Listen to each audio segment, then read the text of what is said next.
नमस्ते दोस्तों, आप सभी को मेरे चैनल पर स्वागत है। मेरा नाम है सत्यरंजन। आज जो टॉपिक पर बात करेंगे, जो कंपेयरिंग करते हैं उस पर बात करेंगे। और कंपेयरिंग का नतीजा क्या होता है। देखिए, पहली बात तो यह है कि कंपेयरिंग करना नहीं चाहिए।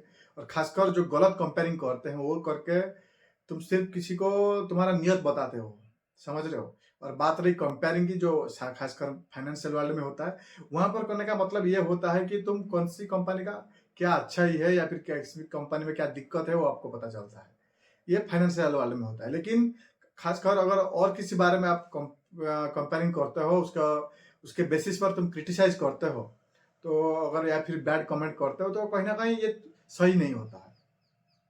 जिन लोगों का 5 साल का एक्सपीरियंस है या फिर 20 साल का एक्सपीरियंस है, वो अगर आके कोई 1 साल का जो नया न्यू कमर है या फिर जो न्यू आया है वो फील्ड में, उसको अगर कंपेयरिंग करेंगे, तो कहीं ना कहीं ये जो कंपेयर करता है वही गलत करता है, समझ रहे हो। तो कहीं ना कहीं ये सही नहीं होता है।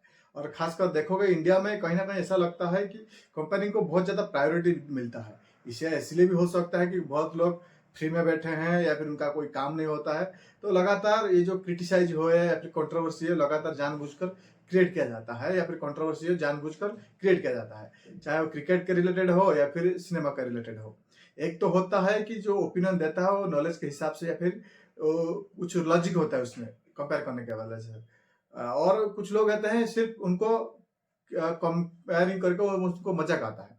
अगर कोई बोल देता है कि रोहित शर्मा है अच्छा है या फिर विराट कोहली अच्छा है, वहां पर लड़ जाते हैं। या फिर वहीं पर आगे जाता है, अगर धोनी को मिला देते हैं वहीं पर कंट्रोवर्सी हो जाता है। तो कहीं ना कहीं इससे आगे बढ़ना होगा और जो सच्चाई है वो मानना पड़ेगा। और इस लड़ाई में कौन अच्छा है कौन नहीं है, वर्ल्ड कप हमसे छूट रहा है।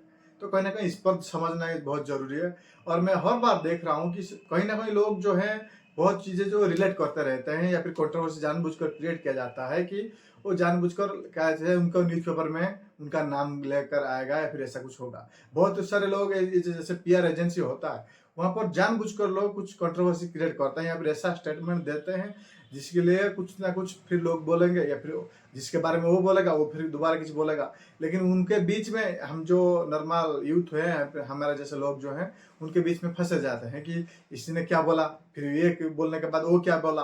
तो कहीं ना कहीं उनके बीच में हम फंस जाते हैं, और वो बोल के तो पैसा कमा लेते हैं, लेकिन हम जो देखते हैं हम सिर्फ देखते रहते हैं। तो कहीं ना कहीं इससे हमको उभर कर आना पड़ेगा, और जो सच्चाई है या फिर कुछ जिसमें कुछ लॉजिक नहीं है, जिसका कोई मीनिंग नहीं है, उससे हम दूर रहने की कोशिश करना चाहिए। कोई अगर बोल रहा है तो रोनाल्डो बेस्ट है या फिर मेसी बेस्ट है, दोनों ही बेस्ट है बोल के काम खत्म कर सकते हो। जरूरी नहीं है कि यार सब पॉइंट बताकर या फिर इसको गाली देना कि ये ऐसा है वो ऐसा है, और फिर पर्सनल लाइफ को लेकर क्रिटिसाइज करना, ये सही नहीं होता है।